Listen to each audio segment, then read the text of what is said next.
Hi hello नमस्ते। मेरा नाम हर्षदा वेद पाठक है और आप सभी का स्क्रीन ग्राफिया में स्वागत है।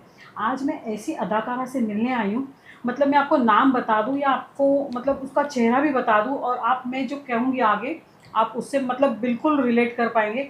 मैं आज ऐसी अदाकारा से मिलने आ रही हूँ, उनका चेहरा मतलब देखेंगे आप तो आपको लगेगा यार ये मेरी वाइफ होती, मेरी बहन होती, मेरी बेटी होती। मतलब इतनी शालीनता और इतनी खूबसूरत है वो एक्टर। और मैं बात कर रही हूँ जनाब रामेश्वरी जी। देखिए, नमस्कार।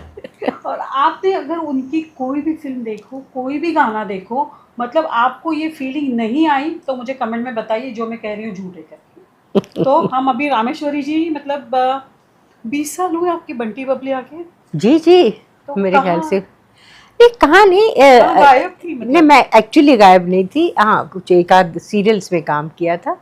एक जो थोड़ा सक्सेसफुली जो काम किया था वो जब लव हुआ करके एक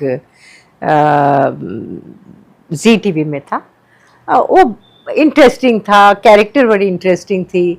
लेकिन इसके अलावा मुझे कुछ स्टार प्लस में या सोनी में दो तीन ऑफर्स तो बहुत आए, लेकिन मैं क्यों करूं ये बात मुझे समझ नहीं आई। मुझे लगा कि ये करके मुझे क्या सेटिस्फैक्शन। हाँ, थोड़ा बहुत बैंक अकाउंट और हेल्दी हो सकता है, लेकिन सिर्फ बैंक अकाउंट के लिए काम करना शायद मेरे लिए कभी भी इतना इम्पोर्टेंट नहीं था। हाँ, पैसे किसको नहीं चाहिए, लेकिन सिर्फ पैसों के लिए काम करना मेरे लिए शायद मुश्किल है। ये मतलब आपके विचार इतना मतलब बहुत पुराने हैं, जहाँ के नए एक्टर, नए निर्माता, नए निर्देशक पैसा जहाँ मिले मतलब सब कुछ छोड़ छाड़ के नीतिमत्ता, सोच, कल्चर सब छोड़ के पैसे के पीछे भाग रहे नहीं, हैं। मैं बिल्कुल कल्चर की बात ही नहीं करूंगी मैं, क्योंकि हर आदमी की अपनी कल्चर होती है।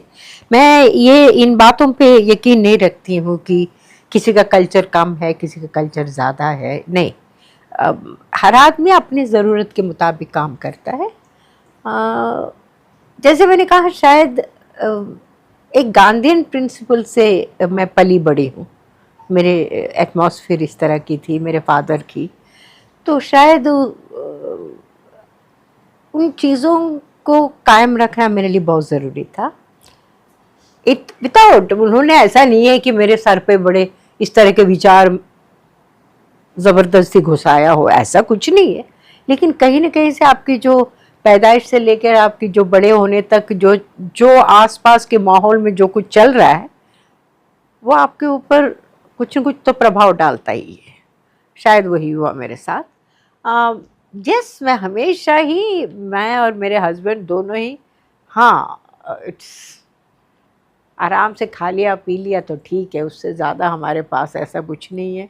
But we live very happily. I suppose लोग मुझे कहते हैं कि तुम कोई ख़ास बड़ी नहीं हुई, जैसे तुम्हारी उम्र है। तो शायद ये भी एक रीज़न है कि I always been a happy person. खुश रहती हूँ। That's a secret of you looking young. Young or not, but I look happy. That's important. I look happy. अच्छा, बचपन से आपको एक्टर ही होना था? ना, ऐसा कुछ नहीं था। बचपन से शायद ये था कि एक रेगुलर जो रूटीन चीज़ें लोग करते हैं, शायद उससे कुछ बाहर करने की एक ख्वाहिश थी। जैसे जनरली आप थोड़ा बहुत भी पढ़ाई लिखाई में ठीक ठाक होते हैं, थोड़े इंटेलिजेंट डिक्लेयर किए जाते हैं, तो लोग कहते हैं कि अच्छा इसको डॉक्टर बना दो। उस टाइम पे तो इंजीनियर कम थे, लड़कियों में डॉक्टर ज़्यादा होते थे। तो मेरी दीदी तो डॉक्टर बनी रही थी। अब मेरी बारी आई तो उन्होंने सोचा कि मैं भी डॉक्टर बन जाऊंगी। मेरे फादर की तो यही ख्वाहिश थी, अगर ये डॉक्टर नहीं बनेगी तो फिर डेफिनेटली उनके एजेंडा में ये था कि मेरी लड़कियां बहुत पढ़ लिख के एक कायम एक एक एक एक ज़बरदस्त एक पोजीशन हासिल करें, जो एजुकेशन से रिलेटेड हो। लेकिन ऐसा हुआ कि जब बायोलॉजी की क्लासेस में जब फ्रॉग्स वगैरह की डायसेक्शन वगैरह करती थी, तो ये मुझे लगा कि आगे जाके करना बड़ा मुश्किल काम है, और भी बहुत कुछ करना पड़ेगा डॉक्टर बनने के लिए। तो कहीं ना कहीं से वो इंटरेस्ट कम हो गया। फिर मेरे फादर ने बोला कि नहीं, तुम्हें तो जाके एग्ज़ाम देना ही पड़ेगा। मैंने बोला कि मैं जाके खाली पेपर छोड़ के आ जाऊंगी। इस तरह की हमारी रिलेशनशिप थी हमारे फादर के साथ, अब कुछ भी कह सकते थे। हमने कह दिया, वो हंसते थे, चुपके से हंसते थे, कोने में जाके हंस लेते थे। तो फिर उन्होंने बोला कि ठीक है, फिर जो तुमको करना है करो। तो मैंने बीएससी शुरू कर दिया था। फिर मैंने फिल्म इंस्टीट्यूट का एक ऐड देखा था स्टार एंड स्टाइल मैगज़ीन में, जिसमें एप्लीकेशन फॉर्म जैसा कुछ आया था। पता नहीं मेरे अंदर की कुछ अजीब सी कीड़े कुछ घूमने लगे। तो मैंने दीदी से बात की, दीदी ने बोला ठीक है, तुमको शौक़ है तो अप्लाई कर लो। तो अप्लाई कर लिया। फिर कॉल भी आ गया था, मद्रास में जाना था। अभी तक मेरे फादर को कुछ नहीं बताया हमने। और फिर जाने की बारी आई तो हमने बड़ा झूठ वूठ बोल दिया था। मेरी दीदी को बड़े अच्छे मार्क्स मिल गए थे, फॉरेंसिक मेडिसिन वगैरह उस टाइम की थी। तो उसने बोला कि अब रिजल्ट्स आ गए, हम ज़रा घूमने जाते हैं मद्रास। तो मद्रास हम घूमने गए थे एक्चुअली मेरे टेस्ट के लिए, बट मेरे फादर के हिसाब से हम हॉलीडे मनाने गए। और वहाँ जाने के बाद टेस्ट हुआ, हिंदी में थी, तो हिंदी में करना ज़रा मुश्किल तो था मेरे लिए, क्योंकि हिंदी लैंग्वेज हमारे लिए सिर्फ अगर 30% या 35% शायद मार्क्स आ जाए तो पास हो जाते हैं, वो वाली सिचुएशन थी। और उतने ही आते थे, उसे 1 मार्क ज़्यादा नहीं आया, मतलब किसी ने तरस खा के मुझे वो 35% दिया होगा। फिर एग्ज़ाम मतलब वहाँ ऑडिशन वगैरह हो गया था, वापस आ गए थे। हम सोच ही रहे थे कि मेरे क्लासमेट्स को सबको पता लग गया, तो वो तो बाकायदा आज एक वो कुछ होता है ना, क्या बोलते हैं उसको, कुछ भूतों को पता नहीं, कोई स्पिरिट्स को बुला के वो भी कुछ करते हैं ना। हाँ, तो वो कुछ करके उन्होंने कहा नहीं तुमको तो सीट मिलने वाला है पक्का। तो हो अब सीट मिलने वाला है तो अब मिल गए, तो अब क्या करें, अब तो मेरे फादर को बताना पड़ेगा। तो सीट आ गया और उन्होंने बोला कि इतना फीस भरना होगा आपको, फलाना तारीख को, जून के फलाना तारीख को आपको जाके ज्वाइन करना है। अब उनको बड़े मुश्किल से बताया, उनके टेबल पे, डाइनिंग टेबल पे ना उनके, हम दोनों फिल्म देखने चले गए और उनके ग्लास जो होती, जहाँ उनका पानी का ग्लास होता है, उसके नीचे हमने वो टेलीग्राम रख दिया और हम चले गए। और मेरे फादर ने भी उसको देख के, उन्होंने कुछ नहीं किया, उसको ऊपर वापस वो ग्लास वैसे ही रख के वो अपने जाके आराम से सो गए। रात को 9:30 बजे आए तो 9:30 बजे सो गए वो। दूसरे दिन फिर उन्होंने कुछ बात नहीं की। दूसरे दिन शाम को फिर हमने बोला कि आपने वो टेलीग्राम नहीं देखा? तो कहते कौन सा टेलीग्राम? नहीं, आपकी ग्लास के नीचे रखा, आपने पानी तो पिया होगा, ऐसे कैसे हो सकता है कि आप? कहते इतनी हिम्मत नहीं थी कि ये टेलीग्राम आया ये बताने की, तो फिर किया क्यों ये सब कुछ? क्योंकि मेरे अम्मा के थ्रू सब कुछ पता लग गया उनको हुआ क्या।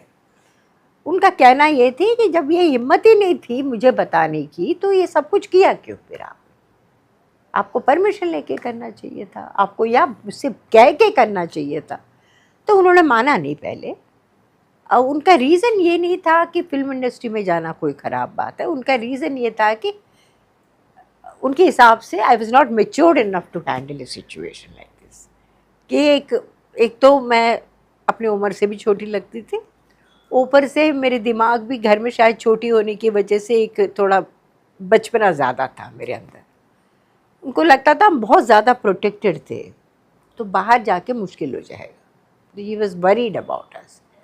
बट फिर मान लिया उन्होंने, अपने आप ही एक दिन आके बोला कि बहुत ही बेवकूफ़ हो, तुम जाना चाहती हो लेकिन किस तरह जाना तुमको वो पता ही नहीं है, तुम्हें टिकट बुक करना होगा, तुम्हें पैसों की ज़रूरत पड़ेगी। मतलब इसके बीच में मैंने भी बहुत ड्रामे किए, वो ड्रामे वो सहते रहे बेचारे।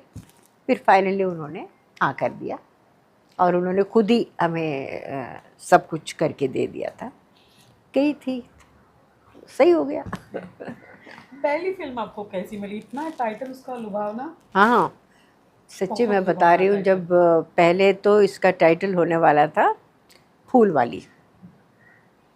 अच्छा, तब तक मुझे ऐसा कुछ नहीं था कि मुझे फिल्म मिलने वाली है, लेकिन इसका एक वर्जन इसी तरह इसकी जो कहानी है उसी से मिलती जुलती एक जर्मन फिल्म एक फिल्म इंस्टीट्यूट में आई थी, जिसको हमने लगातार 2-3 शोज में देखे। इतनी प्यारी सी फिल्म थी, जर्मन फिल्म थी, सबटाइटल्स थे, लेकिन बहुत ही प्यारी सी फिल्म थी। वो सिगार वाले सीक्वेंसेस, वो सब कुछ उसी फिल्म से है एक्चुअली देखा जाए तो जब मैंने बोला जब ये फिल्म बनेगी ना बॉम्बे में तो मैं काम करने वाली हूँ, इस तरह का एक स्टेटमेंट वैसे मार देते हो ना आप कभी कभी, वैसे मार दिया। जो बॉम्बे आने के बाद वाकई मुझे पता लगा कि फिल्म बन रही है।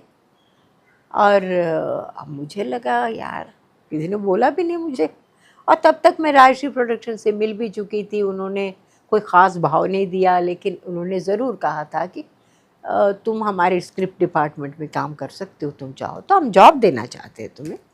मैंने नहीं लिया वो जॉब, फिर वापस अपने घर चली गई।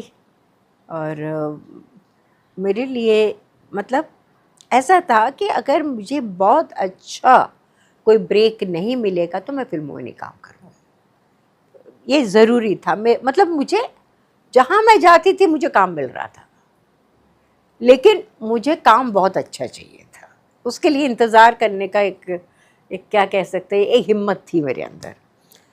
तो फिर मुझे अचानक फ़ोन आया कि गुप्ता जी का फ़ोन आया कि भाई आप राजश्री प्रोडक्शंस पे आ जाइए। चली गई और वहाँ पे उन्होंने मुझे बड़ा भाव दिया। उन्होंने कहा कि आपकी हमने फिल्म इंस्टीट्यूट का जितना काम है ट्रेड शो वो देखा हुआ है, आपके अंदर बड़ी पोटेंशियल हमें नज़र आ रही है। तो ऐसा है कि आप जिस तरीके से बिना मेकअप के आप काम करते हो आप लोग, वो तो हमारी फिल्मों में नहीं चल सकती। फिल्मों में मेकअप और थोड़ा तामझाम होता है, तो हम स्क्रीन टेस्ट करना चाहते हैं। तो वहाँ पे बहुत ही फेमस सिनेमाटोग्राफर द्वारका दिवेचा जी बैठे हुए थे, जो शोले की कैमरामैन थे। वो बैठे हुए थे, उन्होंने बोला कि no she doesn't need screen test, she looks fantastic, ऐसा कुछ उन्होंने मुझे और भी चढ़ा दिया। तो मगर इन्होंने बोला कि नहीं सर आप करना तो पड़ेगा, क्योंकि मेकअप कैसे लगती है इनकी स्किन के ऊपर देखना है। He said okay I will take the test. अब मेरे सेट के ऊपर जहाँ जितेंद्र जी और रीना रॉय जी वगैरह सब यहाँ काम कर रहे थे महबूब स्टूडियो में, तो वहाँ पे शूटिंग होने वाला है, तो उसके अंदर आप कर लीजिए। तो सुधेंद्र रॉय वहाँ पे आर्ट डायरेक्टर थे।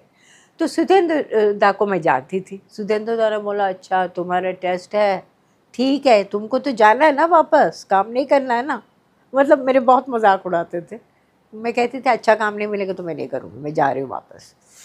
तो मेरे घर में ये था कि अगर अच्छा काम नहीं करना है तो वापस आके पढ़ाई वापस करो और तुम्हें कोई सही सा नौकरी करने की हिम्मत रखो, मतलब इतना कुछ पढ़ना पड़ेगा आपको। लेकिन स्क्रीन टेस्ट बढ़िया हो गया था और उसी वक्त उन्होंने बोल दिया था कि आप हमारे साथ 3-4 फिल्में करोगे। और सबसे पहले जो फिल्म बनने वाली थी वो नहीं बन पाई, कुछ टेक्निकल रीजंस हो गए थे। दूसरी फिल्म उनकी स्क्रिप्ट में इमीडिएटली थी, जिसके लिए लेख जी ने एक्चुअली मेरा स्क्रीन टेस्ट करवाया था, वो दुल्हन वही थी। तो फिर उन्होंने पहले बोला था इसका नाम होगा फूल वाली। मैंने कहा यार फूल वाली क्या मतलब। फिर उन्होंने कहा था दुल्हन वही जो पिया अमन भाई। मैंने कहा ये तो बिल्कुल ही भोजपुरी फिल्म लग रही है।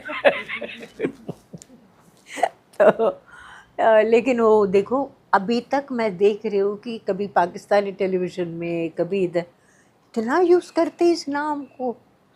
हर आदमी कहते भाई जो पिया मनवाएगा ना वही तो दुल्हन है, इस तरह उल्टा सीधा करके उसको इस फ्रेज को इतना यूज़ करते हैं। तो अच्छा हो गया, बढ़िया हो गया था शुरुआत। बिल्कुल, मतलब बहुत ही। और मेरे ख्याल से ये इस फिल्म ने बॉक्स ऑफिस पे अच्छा कमाया, खूब कमाया। खूब कमाया था। आपके पिताजी ने वो फिल्म थिएटर में देखी, कहाँ देखी, और आपके मम्मी डैडी की क्या रिएक्शन हुई कि अपनी बेटी बड़े पर्दे पे और लोग पसंद कर रहे हैं? अम्मा को तो मैं हर चीज़ में बहुत अच्छी लगती थी। वो नई साड़ी भी लाती तो मैं पहन के दिखाऊं पहले, वो खुद नहीं पहनती थी जब इतनी सी थी तब। तो उनके हिसाब से तो मैं बेस्ट हूँ, तो मैं और मेरी दीदी बेस्ट हैं दुनिया के।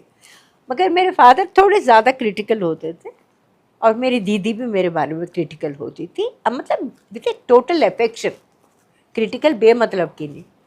ये लोग बकायदा मद्रास में गए थे थिएटर में, ईगा नाम के एक थिएटर से, तो उसके अंदर जाके देखा। देखने के बाद इन्होंने फिर मुझे फ़ोन किया कि मेरी मेरी, मेरी दीदी कहती है तू मुंह बड़ी खोल के रखती है कभी कभी तू, मतलब if you are surprise your mouth is open, थोड़ा सा मुंह बंद कर लिया कर। That was her reaction.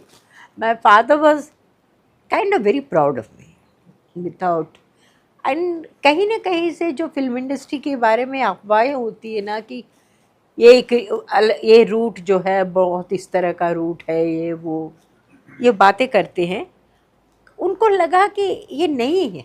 Rajshree production जैसे क्लीन लोग और भी होंगे, मतलब हम जानते ही नहीं हैं, लेकिन कुछ लोग जो गलत से कुछ हरकतें करते हैं उनकी वजह से पूरी फिल्म इंडस्ट्री को एक बहुत अजीब सा नाम पड़ गया।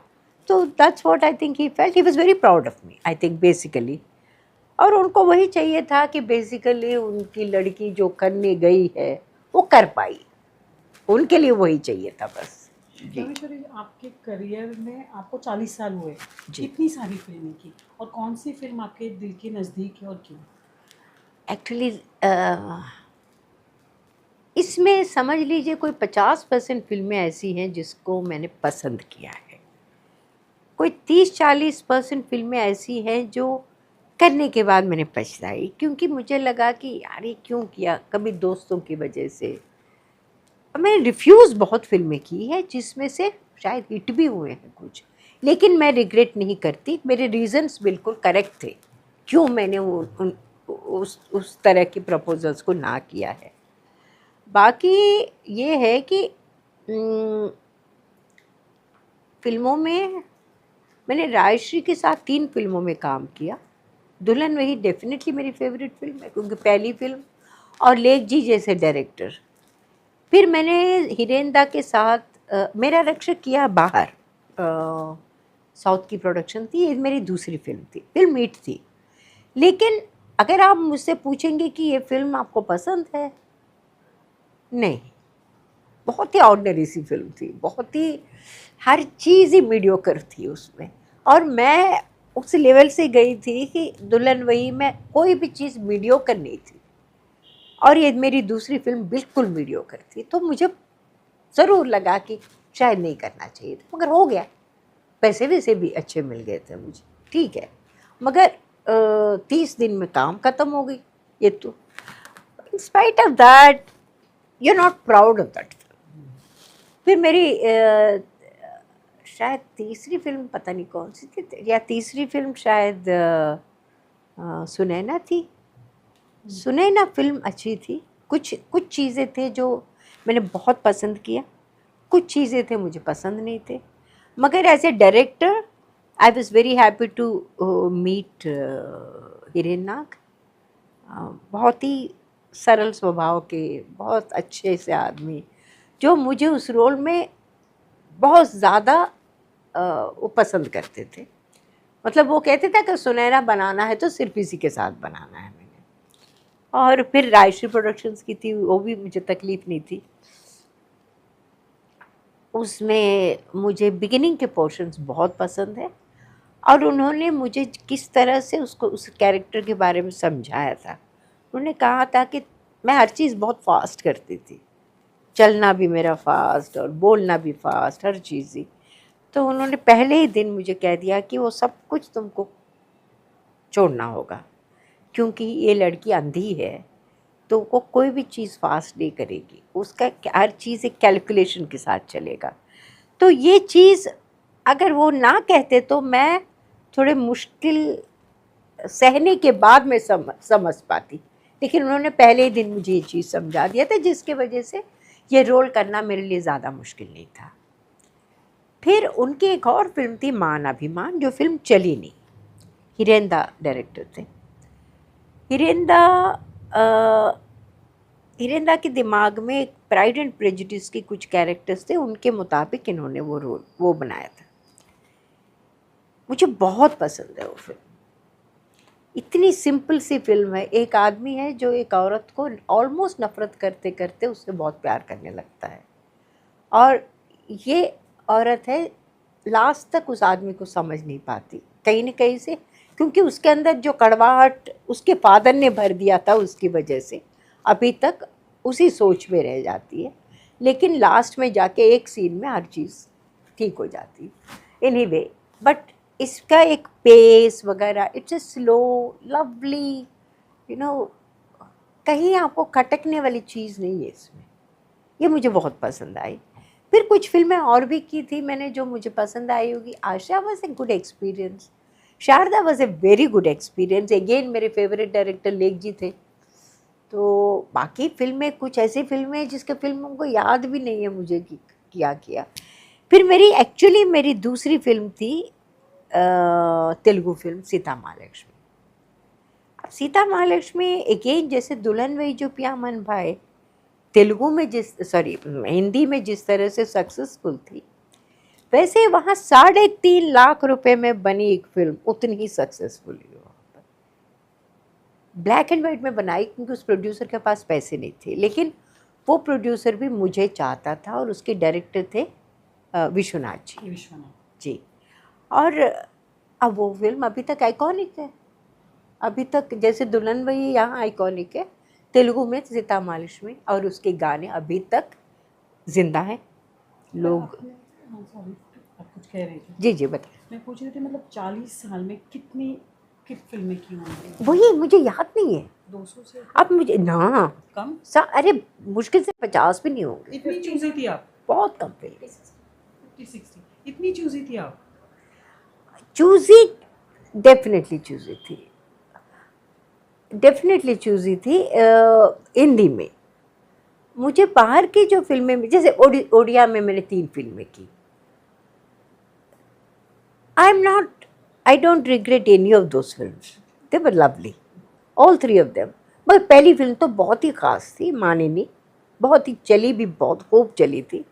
बंगाली में मैंने 3 फिल्में की, अब मुझे याद भी नहीं हो कौन सी फिल्में हैं, क्योंकि वो बहुत अजीब से बन गए, अजीब से निकल गए। So if someone tells me, हाँ एक मलयाली फिल्म की थी, शायद चली होगी कि नहीं चली ये भी नहीं पता, क्योंकि इतने कॉम्प्लिकेटेड नाम थे मेरे जुबान पे, और नाम ही नहीं बैठी। एंड देन फिल्म शायद चली भी नहीं। अब पूरी फिल्म में मैं इतनी इरिटेट हो रही थी क्योंकि हर सीन में मैं रो रही थी। वो रोल इस तरह का था, मैंने कहा यार ये क्यों किया मैंने। और एक बुंदेलखंड में एक फिल्म किया मैंने, एक मारवाड़ी में किया। तो इस तरह से एक फिल्म करके फिर भी 50-60 के ऊपर नहीं गए होंगे, in spite of all this. Hindi में शायद कोई 30 होंगे, that's it. It's our loss कि आपने बहुत कम फिल्में की। नहीं, I don't think so. I mean there were lovely actresses who were doing such fantastic work. But एक बात भी माननी पड़ेगी आपको, उस टाइम पे जब मैं फिल्में मैंने और भी कम करना शुरू कर दिया था, तब फिल्में बहुत ख़राब बनने लगी। The films are so mediocre, आपको लगने लगता है कि ये फिल्में बनाने की क्या ज़रूरत है। एक तो ये वीडियो वगैरह आने की वजह से फिल्में मुश्किल से चल रही थी, ऊपर से अगर आपकी फिल्म की स्क्रिप्ट ही ठीक नहीं, और जो बनाने आते थे उनके हाथ में अगर 5-6 लाख मिल गए तो किसी प्रोड्यूसर को पकड़ के ले आए, और वो डायरेक्टर बन गए, और उनके लिए एज एन एक्टर हमको स्कूल खोलना पड़ता। मतलब उनको कुछ नहीं पता क्या हो रहा है। ये सिचुएशन देख के मुझे लगा मैं फिल्में ना करूँ अब, ज़्यादा अच्छा मेरे लिए यही होगा कि जैसे दूरदर्शन उस वक्त बहुत अच्छी अच्छी चीज़ें करने लगी थी। तो दूरदर्शन में जैसे बासु चटर्जी के साथ मैंने कुछ एपिसोड्स किए थे, और साई परांजपे के साथ मैंने अड़ोस पड़ोस नाम के एक सीरियल किया था। तो again there was no money, but there was a lovely feeling, you know, आप कुछ अच्छा काम कर रहे हो, कुछ जो उन लोगों के साथ काम कर रहे हो जिनको मीडिया पसंद है, और मीडिया वो जानते हैं, मीडिया को किस तरह से मोड़ना है वो जानते हैं, उस तरह के लोगों के साथ काम कर रही थी मैं। I was much more happy doing that. Then I did another a serial called Pratham Pratishruti इन दूरदर्शन। जो बहुत ही आइकॉनिक था। तो ये चीज़ें करने के बाद फिर मुझे लगा या मैं अच्छा काम करूं या ना करूं, ये that is a better decision. अच्छा, आप चूजी होने के चलते बहुत सारा काम आपसे छूटा, हाँ। तो ऐसा कोई फिल्म है जो आपको याद है कि सुपर डुपर हिट हुई और ना, आपके दिल में चुभन नहीं हुई? नहीं नहीं, ऐसे कोई सुपर कोई डुपर नाम नहीं। लेना चाहिए, ये काम आपसे छूटा, नहीं, आपने छोड़ एक्चुअली दिया मुझे राधे? नाम नहीं याद है। अ, एक फिल्म ऐसी थी जो मैंने तेलुगु फिल्म में काम किया, उसको हिंदी में कर रहे थे, तो वो चाहते थे कि मैं बिल्कुल कम पैसों में काम करूं क्योंकि मैं तेलुगु लड़की हूँ, लेकिन मैं हिंदी में कम पैसों। मैंने कहा क्या मतलब, मैंने I have enjoyed doing that role, and if I am doing it in Hindi why would I do it for lesser money, for what reason, I have enjoyed it already. So next time I have to put in the same effort. So why would I take less money? So I didn't do it. There are certain times when I didn't do it because I felt कि ये लोग कहीं disrespectfully बात कर रहे हैं मेरे साथ। मतलब उनका एटीट्यूड ये होता था कि अरे यार कर लो ना, क्या है तुम्हारा, क्या जाता है, इस तरह की कुछ एटीट्यूड के साथ। जबकि रायश्री ने मुझे इस तरह से नहीं बात की कभी। उन्होंने और दूसरी फिल्म मुझे ऑफ़र किया था, मैंने बहुत फिल्में नहीं की उनकी, मुझे लगता था कि नहीं ये नहीं करना, या किसी फिल्म में ऐसा था कि डायरेक्टर मुझे नहीं चाहता था, डायरेक्टर मुझे उस रोल में नहीं देख रहा है और प्रोड्यूसर चाहता है कि मैं वो रोल करूं, तो मैं उनको कहती थी कि जो डायरेक्टर का विजन है उसके बाहर मैं नहीं, मैं उसके अंदर घुस नहीं पाऊंगी, क्योंकि डायरेक्टर के अंदर हमेशा लगे, उनको बार बार लगेगा कि यार ये वो नहीं है जो मैं चाहता हूँ, तो इसीलिए मैंने नहीं किया। वो भी एक रीज़न थी, जबकि वो डायरेक्टर मेरे बहुत ही नज़दीक आदमी थे, लेकिन उनके दिमाग में क्या चल रहा था मैं जानती थी। तो there are lot of reasons, you know, every time, but the same person made a very successful with me, successful film with me in another way, in another film.